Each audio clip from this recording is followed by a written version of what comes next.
3 दिसंबर 1971 उस वक्त की प्रधानमंत्री इंदिरा गांधी रेडियो पर देश को एक संदेश देती हैं। जय हिंद। आपसे मैं एक खतरे के समय बोल रही हूँ। कुछ ही घंटे पहले करीब 5:30 बजे शाम के 3 दिसंबर को पाकिस्तान ने हमारे ऊपर एक हमला किया।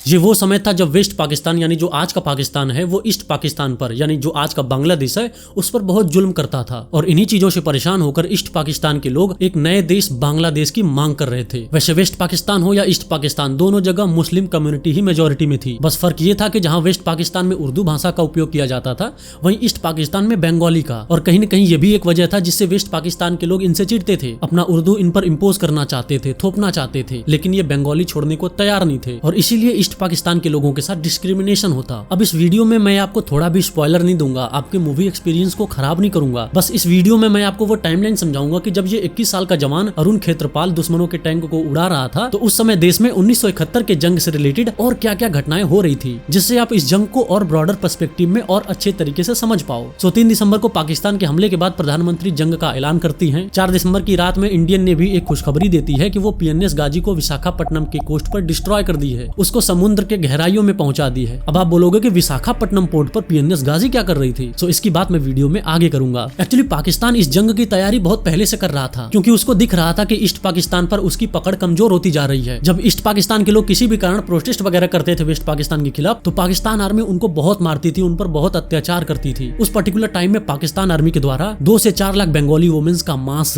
किया जाता है। She says that her husband was in the Mukti Bahini. He was a commander of the force, in the village. And this army people were looking for him and they had broken into her house to take him away actually. And when they were dragging him out of the house, she started screaming and protesting and crying, trying to hold back her husband. And one of them turned back and raped her in front of her husband.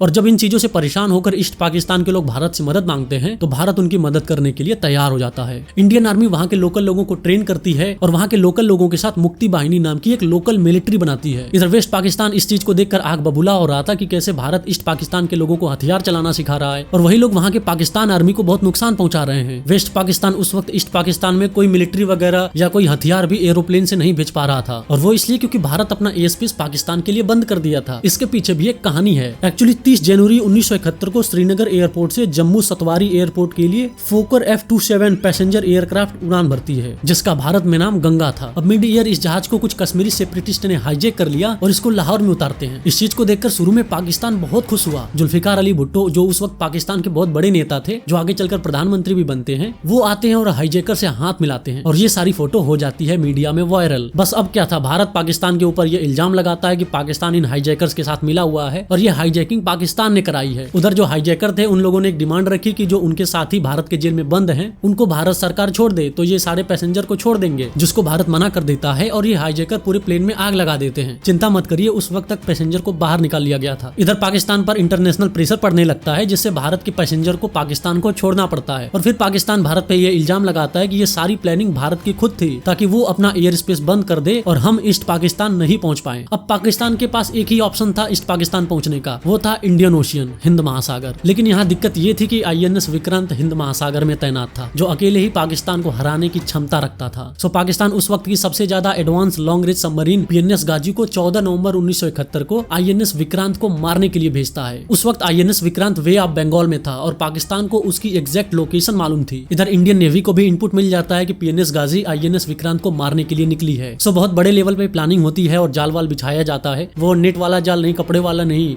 जाल मतलब planning वगैरह बहुत बनाई जाती है। फिर उस plan के तहत रेडियो सिग्नल दे करके और अलग अलग तरीके से PNS गाजी को विशाखापट्टनम पोर्ट पे बुलाया जाता है जहां INS राजपूत उसको टारपीडो से हिट करता है और उसको हमेशा हमेशा के लिए समुद्र की गहराई में भेज देता है।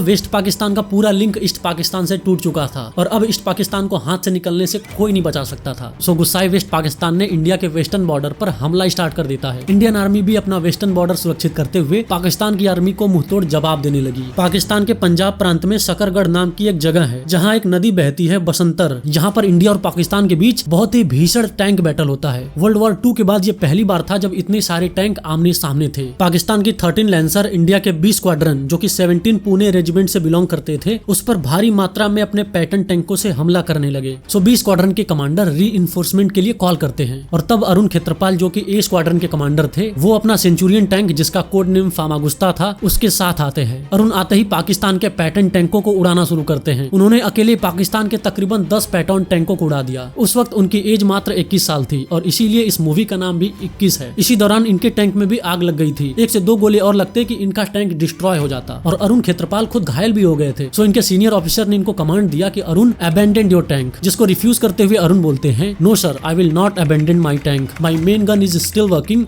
And I will get this bastard. But होनी को कुछ और मंजूर था, वो उस दिन वीर गति को प्राप्त होते हैं। और इधर कुछ घंटे बाद ईस्ट पाकिस्तान में इंडियन आर्मी के फील्ड मार्शल सैम मानिकशॉ के नेतृत्व में 93,000 पाकिस्तानी सैनिकों को सरेंडर करा लिया जाता है और यहाँ पर जाकर 1971 का युद्ध रुकता है। और ये वर्ल्ड वॉर 2 के बाद हिस्ट्री का सबसे बड़ा मिलिट्री सरेंडर था जिसका कलंक पाकिस्तान पर हमेशा लगेगा। सो यहाँ जाकर ईस्ट पाकिस्तान एक नया देश बांग्लादेश बनता है। बट समय का पहिया देखो, जिस देश को आजाद कराने के लिए भारत के वीर सपूतों ने अपनी जान का बलिदान दिया, आज वही बांग्लादेश भारत के खिलाफ जहर उगल रहा है और अपनी एक्सट्रीमिस्ट सोच से फिर से वो उसी अंधेरी दुनिया में जा रहा है। किसी ने सही कहा है कि 2 कुत्तों को अलग करके छोड़ो, कुछ देर बाद वो दोनों एक दूसरे को ढूंढ ही लेते हैं। खैर इन कुत्तों को छोड़ो, आई होप अब आप इस मूवी को और अच्छे तरीके से समझ पाओगे। सो वीडियो पसंद आया हो तो चैनल को सब्सक्राइब कर देना और अगर कुछ कहना है तो कमेंट बॉक्स खुला है। धन्यवाद।